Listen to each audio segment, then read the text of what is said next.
Hello friends, I have a big news to share with all Canadian Experience Class category. Immigration Department again called Canadian Experience Class today and the lowest cutoff score was just 455. Such a huge decline from 464 to 455. If you have your language scores and experience ready, there is no better time than this to start with.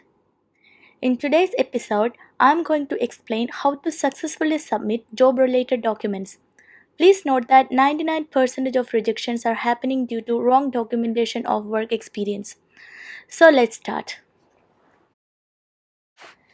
Canada accepts both foreign as well as Canadian experience for CRS points calculation. For foreign experience, scores bands start with 1 year, 2 year and 3 plus years.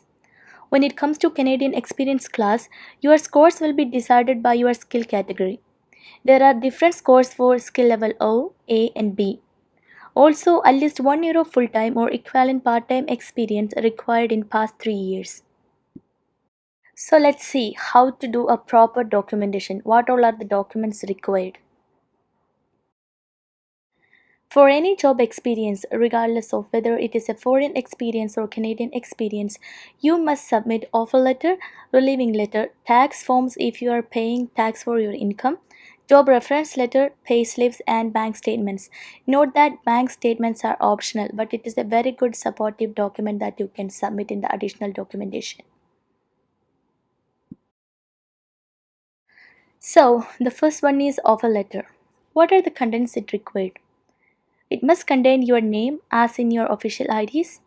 Your date of joining include probation period, your job role or job designation, your detailed salary and benefit descriptions, your job duties for that job, full physical address, email address, website or contact details of your organization, company seal and signature of your immediate reporting manager or HR divisional supervisor. So these are the contents that should contain in the offer letter. Second one is relieving letter. Note that all documents from your company should be printed in company's official letterhead. This letter must contain your full name identical to your ID, your dates of joining and resignation, your job designation during work tenure, detailed salary descriptions and benefits, address and full contact details of company, seal and contact information of your company as well as sign of your manager of HR department. So these are the contents that should be needed in a relieving letter. So, the third one is tax forms. These are required only if you are paying tax from your job income. For example, if you are paying income tax in India, submit your Form 16. If you are submitting Canadian experience, submit your ROE and tax return forms. Now, the most important document we need for proper documentation, which is unfortunately not known for many people and eventually that end up in application rejection, is job reference letter. First and foremost, this is the most important document that you need to submit as a proof of your work experience. Suppose your organization is unwilling to give this letter.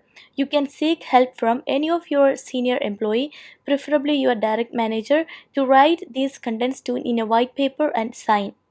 That will also work. But this is a main document that is a must document. This should contain your full name as per your ID, your dates of joining and resignation, all job designations that you had while you were working in that organization, detailed job duties. I will explain this in detail. Also, your employer has to list the skills that made them choose you for the job. Then detailed salary, benefits and work hour details, address, seal and contact information of organization, signature and contact information of your immediate manager or HR department manager. Friends, make sure that you take this very seriously and submit this as well with your documents. So, how to list job duties in a reference letter? Make sure that at least 5 job duties are matching with the NOC job duties mentioned in the Canadian Immigration website. I have given the link in the description box so that you can also check your expected job duties for a specific job as per immigration standards. If these are in matching, you will definitely face a rejection for misrepresentations. So be very careful with your job duties. The fifth requirement is payslips. This has to be submitted as a supporting document. You may either submit payslips, your salary checks, or receipts of your salary payments. So this could be anything. It's up to you. The last one is bank statements. This is an optional document. This is optional yet required if you are missing either offer letter or relieving letter of your job experience. This can prove your work experience in your organization. So it is a good to have document. Now, the most confusing question in CRS calculator which leads to wrong score calculations. There is a question in CRS calculator which asks whether you have a valid job offer. Don't put yes if you don't have one. It doesn't matter whether you are working in Canada or not.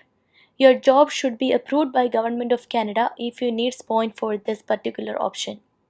It can be an LMIA offer or an LMIA accepted offer like an on-site job or intra-company transfer. It is an offer letter approved by Government of Canada. It can add straight 50 points to Canadian CRS point system. It needs to meet so many other criteria as well. I will discuss this in detail in the next video. Don't forget to subscribe and share to help others as well. Until we see next time, be safe. Thanks for watching. Goodbye.